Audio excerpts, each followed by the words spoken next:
Good morning. Good morning. I'm Bridget. And I'm Wendy. And this is Flickin' Flickin' Beans. This is good coffee. I love the cinnamon. It's yummy. It's that espresso. This is not a good description. Anyway.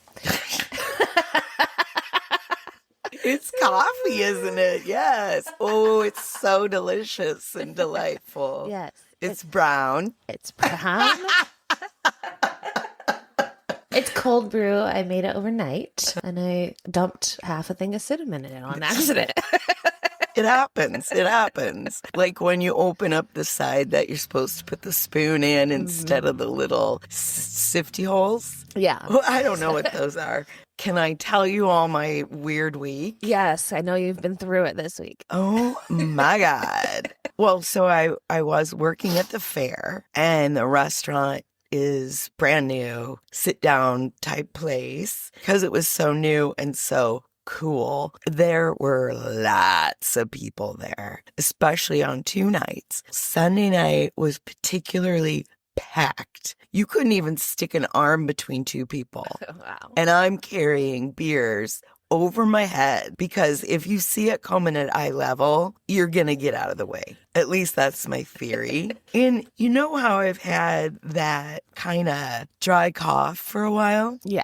And a froggy voice? I think it'll get better because I had been taking cough syrup to just kind of keep that cough at bay. And Sunday night was so busy, I didn't get my break. And when I finally got out to my locker, I turned that bottle upside down and like nothing was left. Once I start coughing, I couldn't stop. Finally, they said, go home. And I'm literally trying to catch my breath the whole way to my car, which was there. Unlike the first day of the fair when they, quote, relocated it for me, it was parked in a bad spot. They said, okay, I parked next to another car.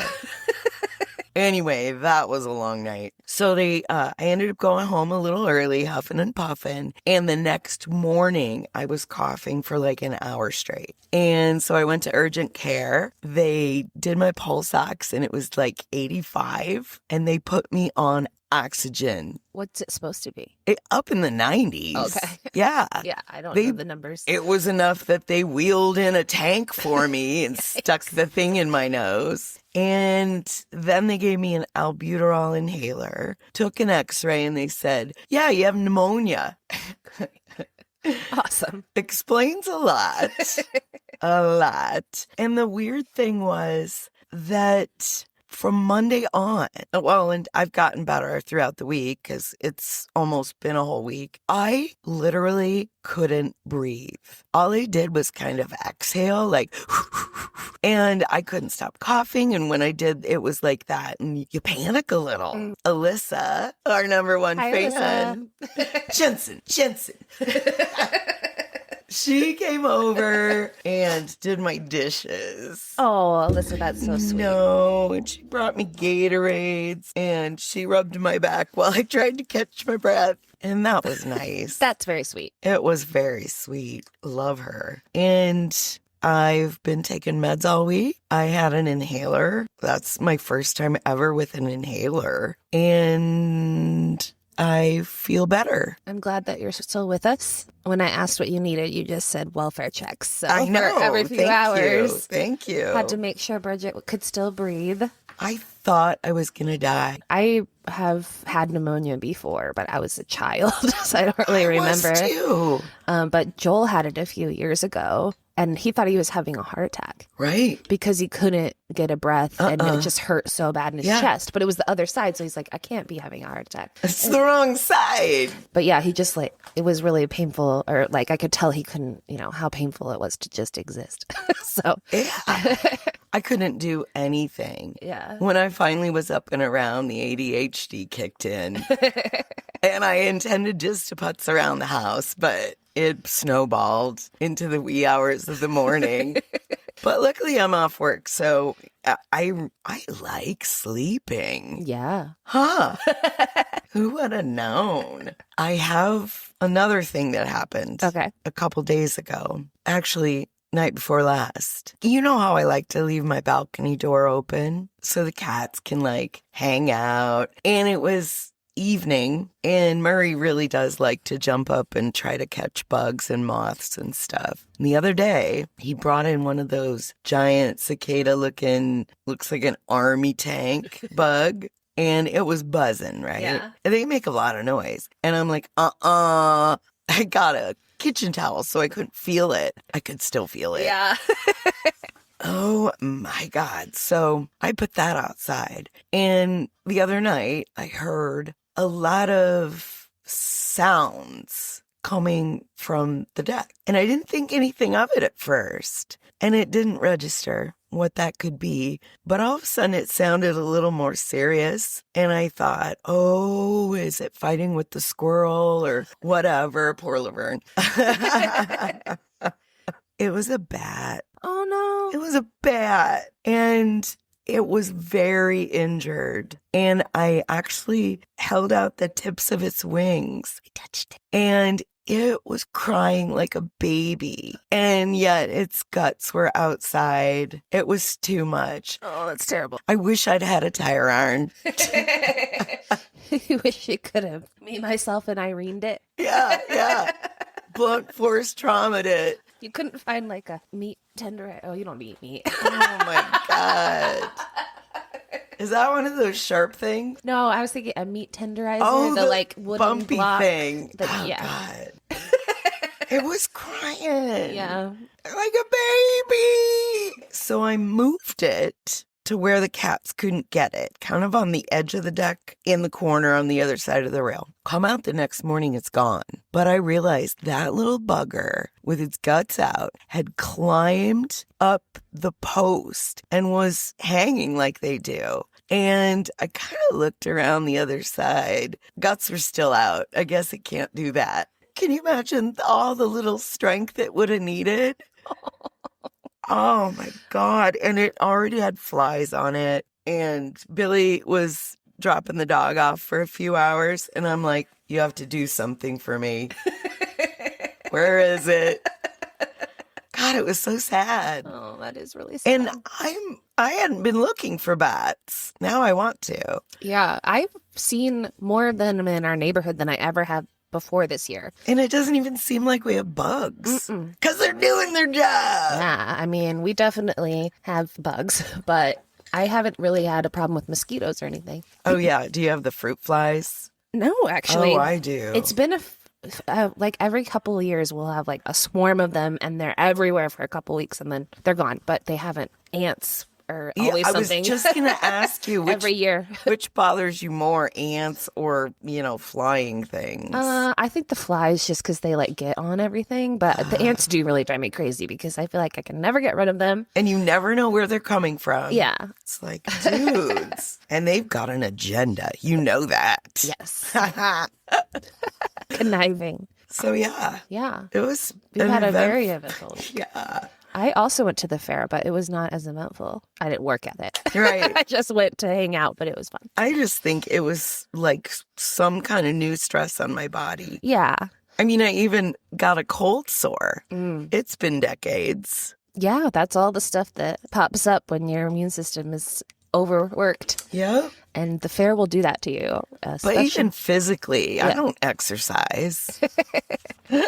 I should also wear sunscreen, but that's a whole other topic. Yeah, same. I'm currently peeling from our last trip. Oh, God, I hate peeling, but also love it. So I had a sunburn from the weekend before because we went boating, and then we were at the fair on Thursday, and I was sweating so much that I was making little bubbles underneath my sunburn, and then it started pop. It was really gross. Yeah. When I worked at a Girl Scout camp one year, you know how they have people come from Europe and whatnot. This one gal, she was black and from England. Okay. And when she got bit by mosquitoes, it swelled up like a huge bubble. Oh, poor thing. They don't Oh. have mosquitoes there, which is weird. They don't? Mm-mm. So she had no immunity to a mosquito Yeah, bite. or they definitely don't have them like we do because they don't put screens on their windows. Really? Yeah, at least this is 20 years ago, but when I was there, yeah, they don't Wow. have bugs really like us. I like it. Maybe I'll move there. It's nice. It's very cloudy all the time Yeah. if you're into that. Yeah. Which I am because then I don't get sunburned. Still can, though. Yeah, you really can. The sun is pretty hot. I mean, I've heard that. I think the sun is only like mid. Mid. I think I know what I'm talking about. I try to use social media language. Yeah. Anyway, yeah. I was just saying the sun is like, okay. Yellow's not my color.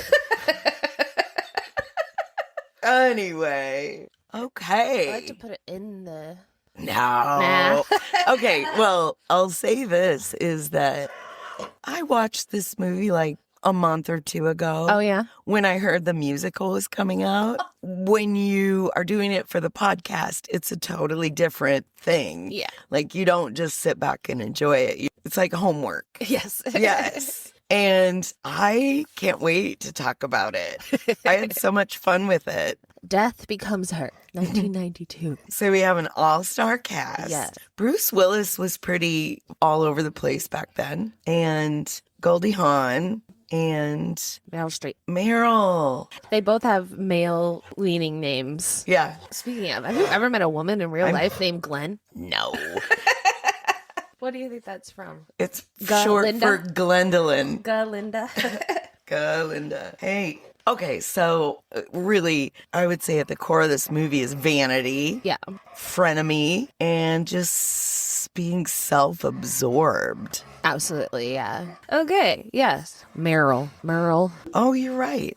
Glenn, Meryl. I've known somebody named Burl. Burl? Yeah. I know a Dale. Like Gale, but with a D. I don't like it. So these two have known each other for a long time. And Meryl Streep plays Madeline, and Goldie is Helen. They call each other Mad and Hell affectionately / passive aggressively.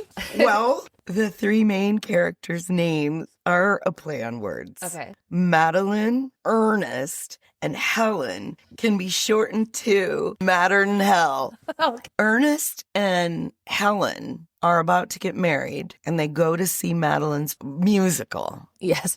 which is like a musical of a Tennessee Williams play that did not need to be a musical. People hate it, except Ernest. He's enamored. And of course, she takes him away because he was Helen's. And he was like a plastic surgeon. So there you go. Would you let your husband cut your face up? I don't know. Maybe if they were like really good. She gets up real close to him and says, "Am I starting to need you?" Yeah, Meryl is the best at that kind of diva behavior. Mm-hmm. It's so over the top, but it's somehow believable. Like you could really picture this being a real person. It's not just an over representation of this kind of person, but yet it is very over the top. Uh-huh. I don't know how she walks that fine line. It's great in this good. movie. Yeah. It's so good. Helen obviously sinks into a shame spiral, gets fat. How about Goldie Hawn was cute with her chubby face? I kept thinking they were trying to make Goldie Hawn look ugly in this movie, and they It's never hard. succeed. She's still so beautiful, and like even when she's fat and has crazy hair and stuff, you're like, oh, she's cute still. I know it. What is the deal when they have a fat person? We saw it in Idiocracy too, where they eat with their fingers out of containers. Yeah. That's disgusting. I've always hated that stereotype. It's like if you're fat, you must be a disgusting slob. Right. And you eat only disgusting things like a whole cabinet full of frosting. Yeah. I thought it was cat food at first. When she opened it up, I was like, no, she's not going to eat cat food, is she? No, she just has stacks upon stacks of frosting. I don't blame her. Right. Frosting's good. It's yummy. But I think she would use a spoon. Woo-hoo! Coffee break. Let's talk about our beans. Hey Bean Flickers, have you followed us yet? We are on Instagram and Facebook at Flickin' Beans Pod. Make sure you like and subscribe and leave us a review. I would think so too. Okay. So she's been watching a scene where Madeline gets strangled over and over. She's finally hauled out by the police. Probably she didn't get up and pay her rent. Yeah, she's getting evicted. She gets put in like the psych ward. In the group therapy, the lady leading the group therapy, do you have anything to say, Helen? And she says, yes. And she starts to say, Madeline. And everybody's like, no, that's all she can talk about. And the therapist is like, just talk about something else, please. And I'm like, why the fuck do you think she's there? Right. What? I know they're shaming her for why she's there. We don't like what's wrong with you. Yeah, you're the worst. Get over it. You're the worst. 7 years later is when Helen has come out with a book. And when Madeline sees her, first she sees a lady that's kind of schlumpy and she's like, good. Yeah. You know how that goes. Class reunion. Does this person look better than me? Yeah. But that lady moves and you see the revenge dress. Ah, yeah. Low cut, down the back, red. And Madeline is jealous and Curious, too, maybe. no way she could have made that transformation, even in 7 years. I'm not even sure she could get that fat in 7 years. When she got fat, tremendous weight gain, cats, that tracks. The worst thing you can be is a fat cat lady, I guess. If movies have taught us anything, that's the lesson. So Madeline is depressed and makes her maid even wake her up and say, you look younger every day. You know, she's like, say it. And the maid goes, oh, but it's not Thursday. I think I need to hear it every day. Oh, my God. And Ernest, who was a plastic surgeon, she's beat him down, cuckold. He's a full-blown alcoholic now. Oh, for real. Who falls asleep in his study, and the maid wakes him up with the Bloody Mary. How come people just throw the celery to the side? He's gone way downhill, and now he's a mortician. But he's an artist. You know how much I love walking and talking? So he's going to the morgue to deal with this guy with the crazy look on his face because he died having sex. Oh, yeah. Like cheating on his wife. Big old smile. 18-year-old mistress. They're walking down the hall, and this guy had died in the hot tub. The guy behind Ernest hands him some latex gloves, and then they said, oh, the corpse is all bloated and stuff. Throws those off to the side, reaches back, and gives him, like, super industrial rubber gloves. And that's one of those, like, blink and you miss it moments, but I loved it. I mean, he threw those gloves aside like they were a celery stick. Madeline gets invited to Helen's book signing party. We digressed from that. Yes. Helen was wondering if she would come, but then says she'll come to the opening of an envelope. She wants to be seen. She thinks she's great. She goes to her plastic surgeon, you know, has to look perfect for that night. Plan ahead. Plan ahead. What do you expect him to do to you? Right. The doctor comes in. His eye is twitching, and he's aware of it, and he's trying to kind of minimize it. But he gives her the card, Isabella Rossellini, who plays Liesel. And she is gorgeous. Wears a necklace for a top. Seems to be totally against fabric. Yes. She has this immortality vial of swirling pink liquid. I love a bottle of pink liquid. I know you do. It's snail mucin. She has the Andrew McCarthy moment. She goes to meet her lover, and he basically says she's old and he's been doing her a favor, and he's got another girl inside with a perfect butt.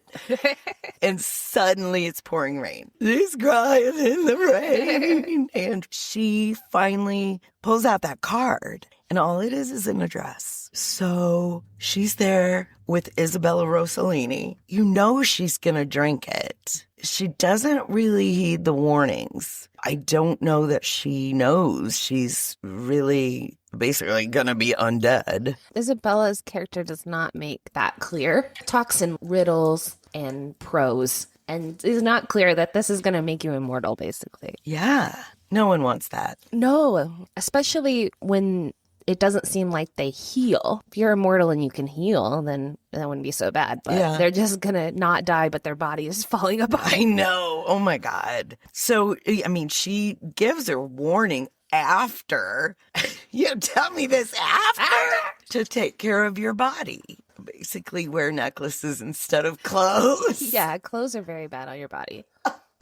She looks into the mirror and she says, I'm a girl. And I have a fun fact about when her boobs lift. Oh, yeah. So they had pumps, obviously, to push them up a little bit. But then her assistant stood behind her out of camera and pushed them up some more. Really? Yes!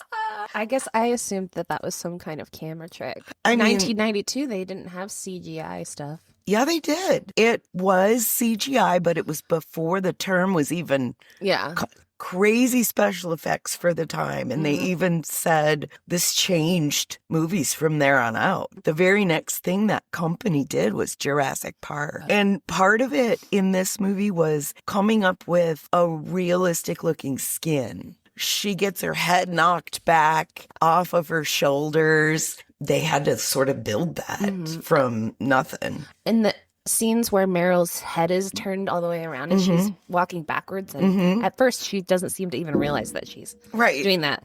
I wonder if she's like walking backwards around the room and then doing it the other way again. Or I wonder how they did that. Yeah, that one makes sense. But her body movement is it's good. She somehow still has the same mannerisms backwards.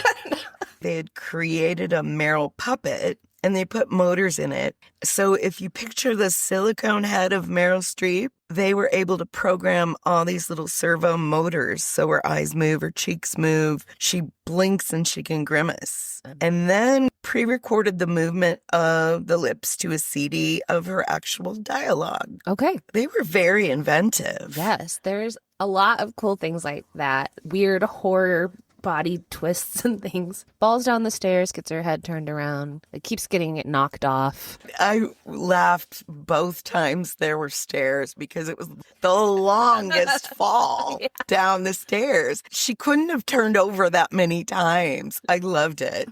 Same thing at the end when they both topple. And they both hang in the air for a long time before they finally tip over. Meryl Streep hated doing those effects. Yeah. She described it as fun as going to the dentist. And she said she's never going to do that again. Like, she had to wear like a green hood over her head. I've seen some of those behind the scenes. They're like the green man, the little balls on them. Yeah. Those are funny. And you know damn well Madeline would have hated it even more than Meryl Streep. The thing that pushes Ernest over the edge and makes him push her down the stairs is when she makes fun of his erectile dysfunction. When this happens, of course, he thinks she's dead because it takes her a little bit to get up. And he calls Helen and he goes, Helen, it's me, Ernest Menville. Ernest is a dork, and it's fun to see Bruce Willis play that. Yeah. He does a great job, but usually he's kind of in a hero role or a tough guy role. And this, he's very neurotic and soft. Oh my God. He does take her to the doctor. The doctor ends up having a heart attack because what the fuck? She doesn't have a pulse. Yeah. A bone protrusion is definitely not a good thing. He literally backs out of the office so freaked out. He throws his first stethoscope in the trash. Yeah. Gets another one because he's like, there's no way this person doesn't have a pulse. There's no way there's anything wrong with that stethoscope. Right. It can't like not work. Yeah. When he turns his back, of course she's dead and they just whisk her out of there. It was, they don't come get him. 2 seconds. Right? And they don't say anything to him. And then where'd she go? Oh, she's in the morgue. Oh, she's gonna be pissed.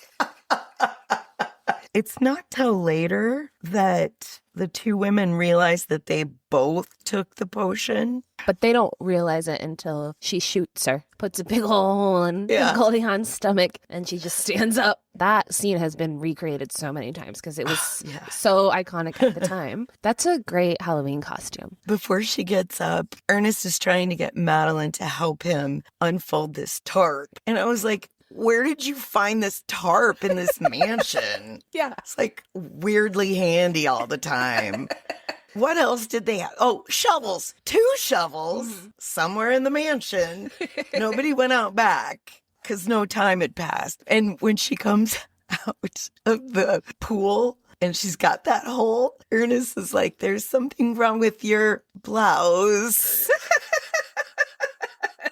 Yeah, so they're fencing with the shovel. And they that's when they realize that they both did it. I loved when Goldie sat down on the couch and the shovel handle came through. It was perfect. Yeah.